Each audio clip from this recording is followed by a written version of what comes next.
How amazing that here in one of the most historic sites in Canada, we are talking about the power of innovation. And I think it's amazing how fitting that in a place of history, we're talking about making history. So what I want to do, if I can, for a few minutes this morning, is talk about the power of innovation and what it could mean for a city and a community in the 21st century. So I'm going to draw from some of the things that are happening in our city of Kingston, one of the most historic, one of the oldest cities in Canada that is embracing the power of innovation, because in a place of history, we're going to make history. So I'm going to walk you through a few different ideas and principles about what I think is important to embracing that power of innovation. The first thing that you need, if you want to embrace innovation, you need a vision. So the vision that we have here in Kingston is to build a smart, livable 21st century city. And when people ask me, what does that mean? I talk about the importance of being a leading city.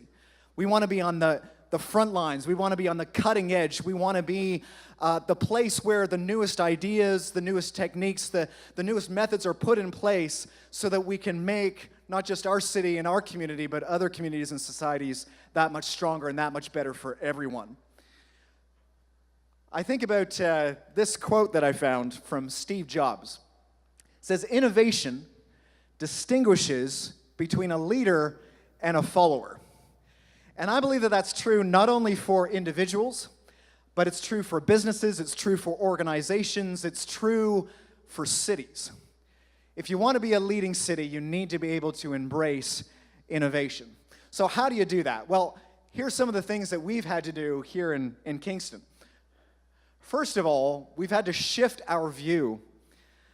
So when you talk about shifting our view, we're talking about going from, on the left would be a regional mindset, where we would see Kingston within a region of a few hours drive in Eastern Ontario, to a continental mindset, to a global mindset. And I really believe this, that one of the most amazing impacts from technology is that it's leveling the playing field. And so in the 21st century city, you don't need to be a New York or a London or a Shanghai to make a global impact. You can be a smaller city. So Kingston has a population of about 125,000 people. You add in our post-secondary population, we might get up to 150,000. But with technology, we can make a global impact simply by identifying what are our key assets and then leveraging and maximizing them to the fullest. So we need to shift our view. Here's the next thing that I believe that any city needs to do if it wants to embrace the power of innovation. The city itself needs to set the example in embracing innovation. So how does a city do that? And when I talk about a city, I'm talking about the municipal services, the city departments that run all of those things that make any city function. So the first thing you can see just over on the left is you need to be able to invest in infrastructure. Now, the funny thing is that you talk to any mayor, you talk to anybody that's involved in city government, they'll say that infrastructure is the bread and butter of any city. And traditionally, that meant roads and bridges and streetlights and sewer pipes. But if you want to invest in infrastructure for a 21st century city, you also need to think about technology infrastructure. So a number of years ago, we invested in fiber, because we knew that in order for institutions and our businesses to be able to compete, if we wanted to create an environment where technology startups could come to Kingston and develop their businesses and thrive, we needed to have that technology background that was available. So as a city, through our municipal utility, we chose to invest in fiber. Now, we've got other private companies that are coming in, and they can provide it too, but the nice thing is that we've got competition. And we've also got redundancy, which anybody that runs a technology company knows how important it is to be able to have more than one source, to be able to have that technology backbone. Something else that you need to invest in as a city is in information and communication technologies that quite simply make it easier for your residents to understand and know about what's going on in your community. And one of the examples that we introduced a couple of years ago was something called DASH. It's the Development and Services Hub. Now, it used to be that if you were a citizen in a community like Kingston and you wanted to know what was going on in the latest developments, if somebody was going to build a new condominium or apartment complex or a new commercial plaza, you needed to read the newspaper and look for a public notice that would tell you about a public meeting that was going on such and such a date in the evening at a room in City Hall. And you had to adjust your schedule to get down there and be able to sit through a couple of hours of presentations before you finally got the information that you were looking for. So now, in Kingston, we have this online system where you can go when it's convenient for you, whenever you want, however much time you have, you go on the system, you can bring up a map of the city, you can zone in on your neighborhood, you can look at what's going on around your neighborhood, down the street, across the city, you can click on those development applications that are updated in real time, find out exactly about what's going on in the city, and it's just a far more convenient way to know about what's going on in the city.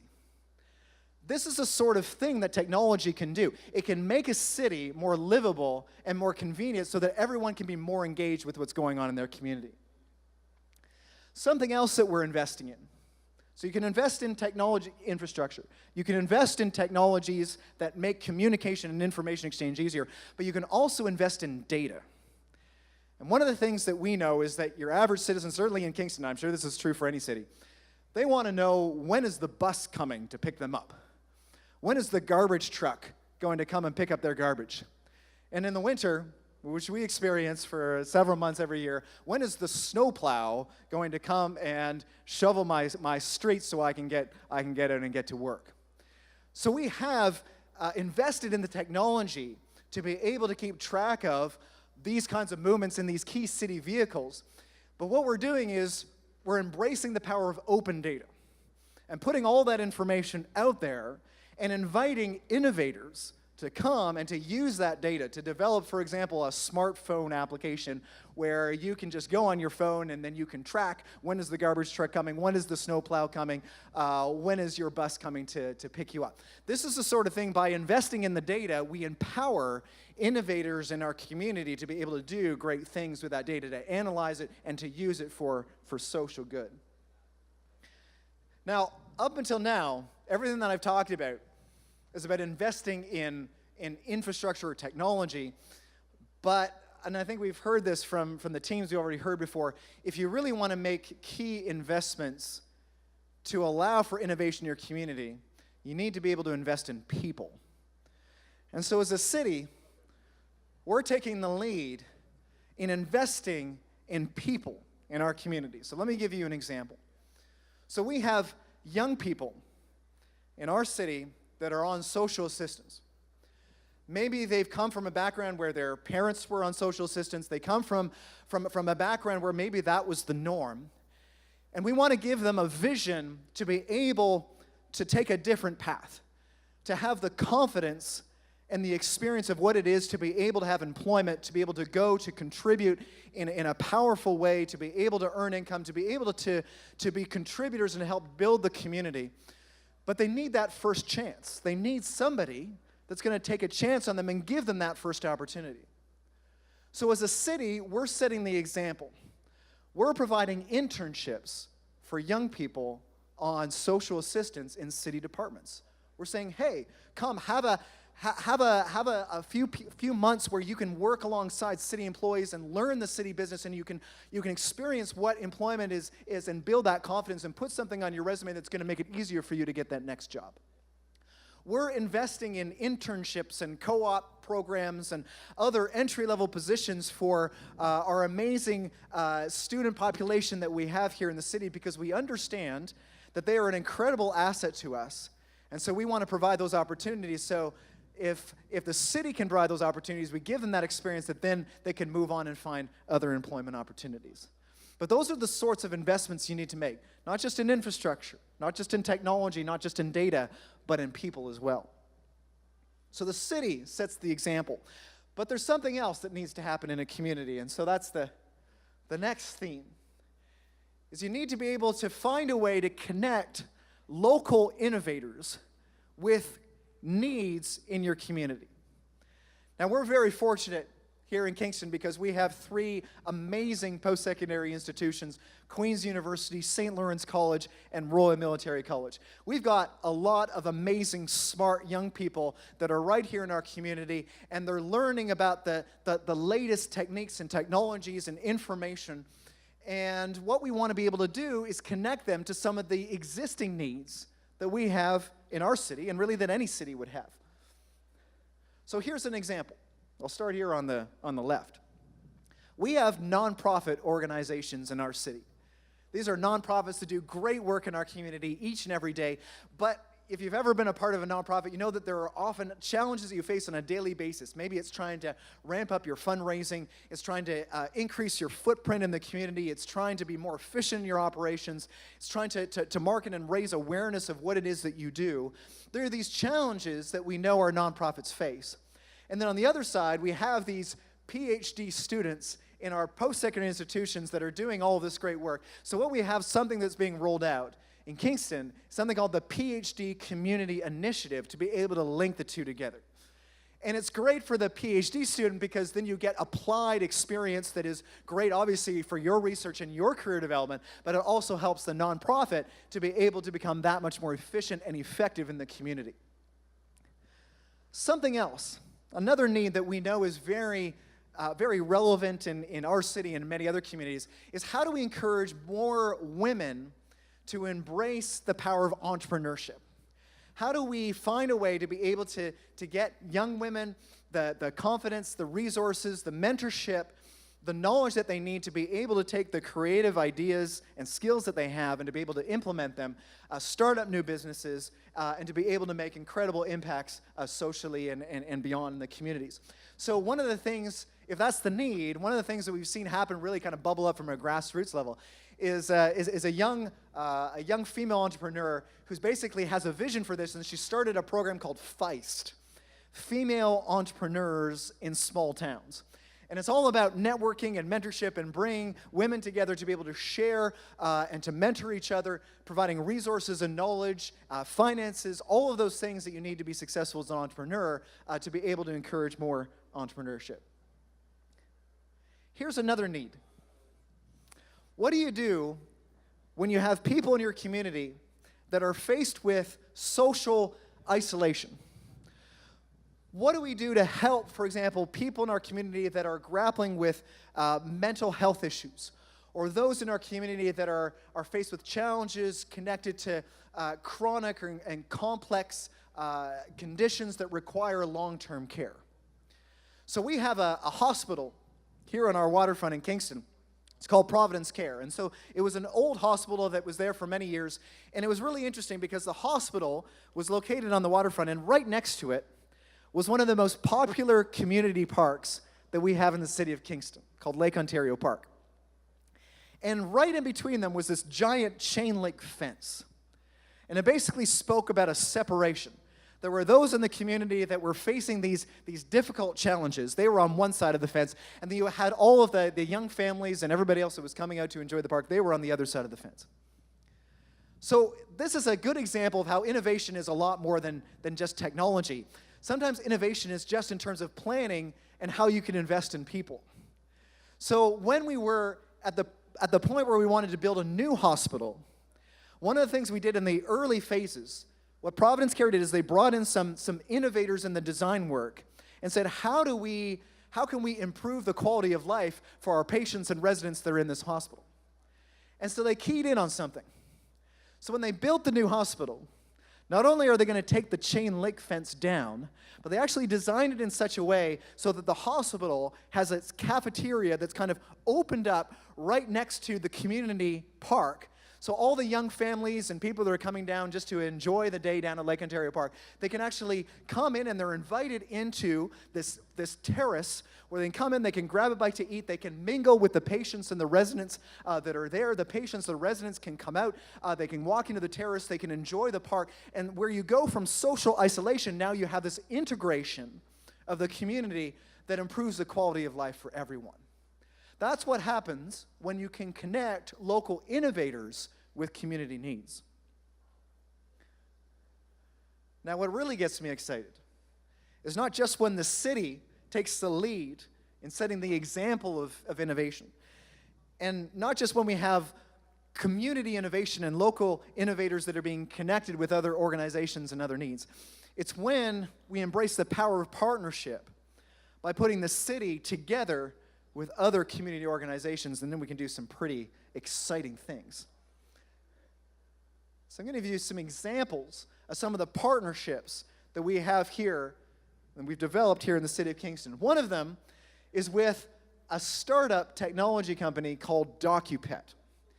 Now, DocuPet is a young company that's developed an online system for registering pets. So if you got a dog or a cat at home, right, you can go online, you can register them, you can obtain a license, and they have this really cool feature online where if your dog or cat runs away, that you can go online, you can just click this link called Lost Pets, and immediately just enter the information. Immediately it sends out an alert to everybody that would be in the surrounding region, the community, to be able to go out and to be able to find your lost dog or pet, so you don't have to go to all the street posts and have a picture of your pet with phone numbers and post it on all the street lights in your neighborhood.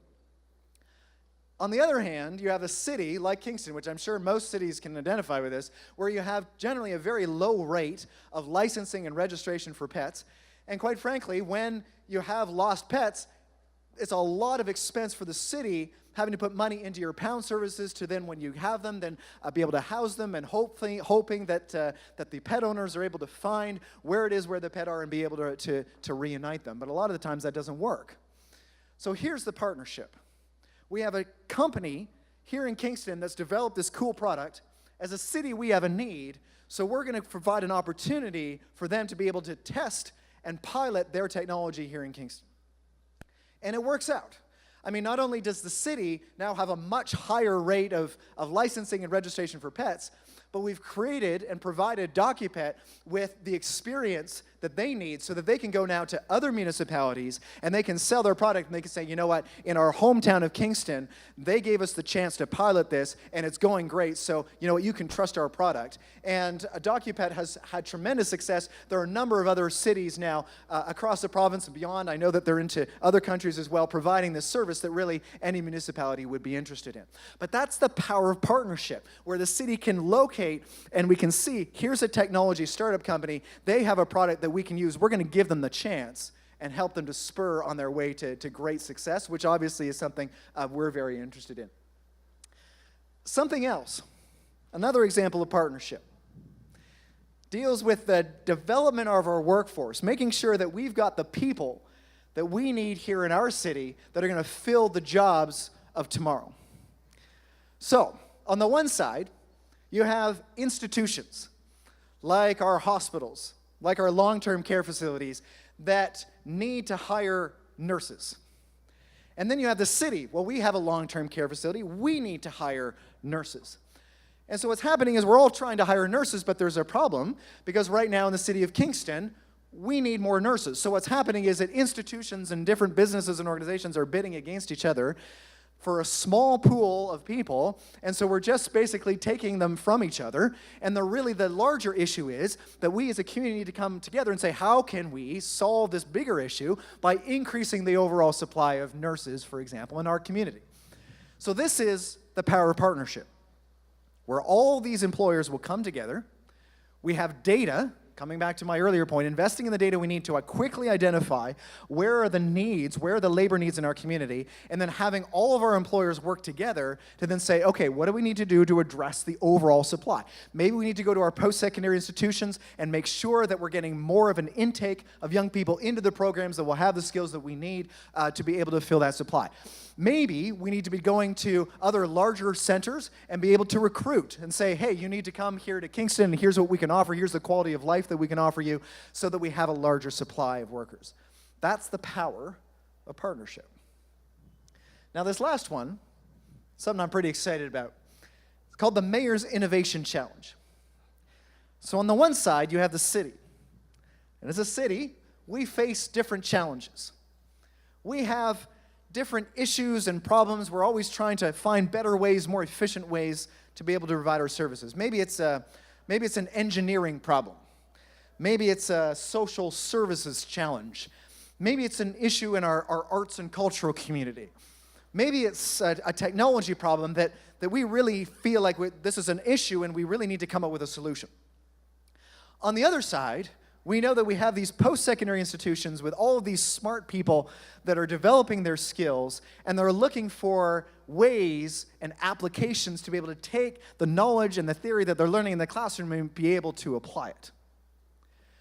So the innovation challenge is that as a city, we're going to identify these specific problems. We're going to roll out specific problems in a number of these different areas, and then we're going to throw out the challenge to our students and faculty, our post-secondary institutions. We're going to have them compete against one another to come up with the best possible solution. And then as a city, as long as it's a solution that's financially viable and meets the basic criteria we're going to look for, we're going to commit to pilot those ideas. And we're also looking at offering internships with the city to the winning teams to be able to provide them the opportunity to be able to work alongside city staff to implement these new solutions that have been developed.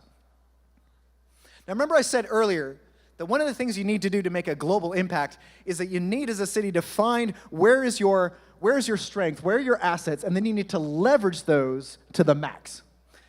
So Kingston is a public sector town that has a number of public sector institutions. So we've made a decision, we're going to embrace the power of public sector innovation, which is a really key sector. Any city will tell you that public sector innovation is critical. There's a huge market for that. So as a city, we're going to take our assets and we're going to become leaders in public sector innovation. And by cranking out these ideas year in and year out, we know that we're going to develop best practices that other cities and other communities across the province, the country, and around the world are going to be looking to be able to adopt those practices in their communities.